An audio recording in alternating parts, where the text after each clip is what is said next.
To today's big story, a clear effort to undercut the Supreme Court ruling on Roe versus Wade over the summer. The Department of Veterans Affairs planning to offer abortion access at VA hospitals across the country, marking the first time that VA doctors would be able to perform abortions on federal property. For more on this, I want to welcome in Oklahoma Senator and member of the Homeland Security and Finance Committees, James Lankford. Senator, good morning. Great to see you.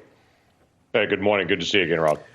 So here we go. You sent a letter to the Secretary of Veterans Affairs pointing out first that this is against the law and specifically that the VA is prohibited from providing abortions of any kind on federal property. What's your reaction to what the VA is trying to do? Yeah, the VA is not an abortion clinic. That's the most basic principle here. For 30 years, this has been federal law that the VA cannot perform abortions.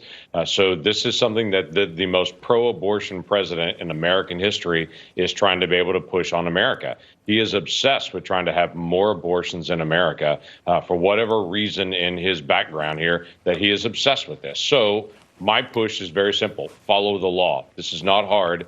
Follow the law at the border, follow the law in federal policy, follow the law at the VA. This has been clear from Congress for, as I said, 3 decades. So everything should be pretty straightforward. Okay, the Biden administration has predictably not come out and condemned this. If the VA does start performing, back alley abortions at clinics across the country, how does the Senate respond to that? Yeah, best way to be able to respond to this from Congress is actually to be able to obviously make it clear they're breaking the law, to challenge then what's called the Inspector General to be able to go in and evaluate this, and then third, to be able to step up with a cut in funding to the VA to say there are no funding that is allowed for it. Now, that is already clear in federal law, but for us to be able to make it clear to them as well. This is not cutting overall funding to VA. This is saying VA does not have money to be able to perform abortions. That portion is separate so that federal law can actually be applied. Senator, I want to get your reaction to how the issue of abortion might affect the midterms in 62 days. Okay. The New York Times with an article out earlier this week saying women are so fired up to vote, I've never seen anything like it. Basically, the implication is that more women are registering to vote and that this is going to help Democrats keep the Senate come November the 8th. What's your take on that? Yeah, my take on it, first and foremost, is this is about protecting the lives of children.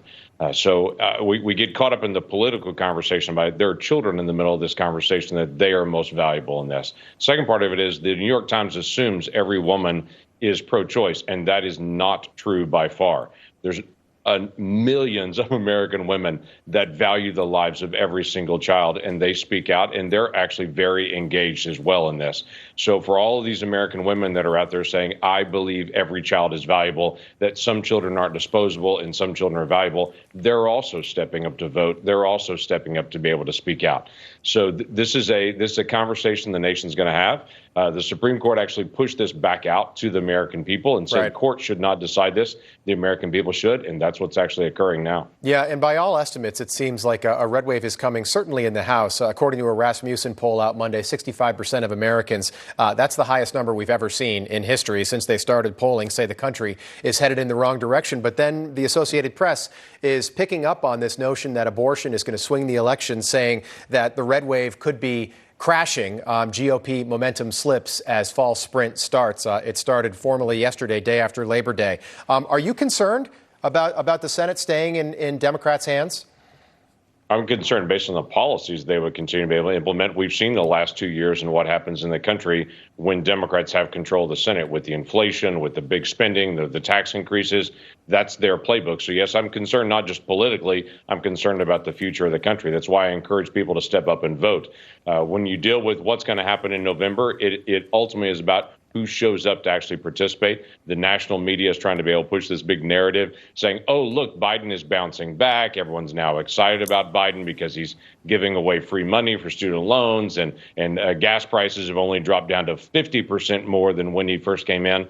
So all these things are just wishful thinking for all the national Democrats and all the national media that's out there trying to be able to run this. I think this is all about people actually engaging and showing up to vote. All right. So that's what I encourage people to do and speak out. Got it. Senator, I want to get to this because we've talked about this before.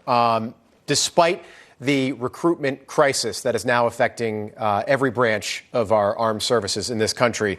The Department of Defense had the audacity to discharge more than 6,000 service members who decided not to get the COVID vaccine.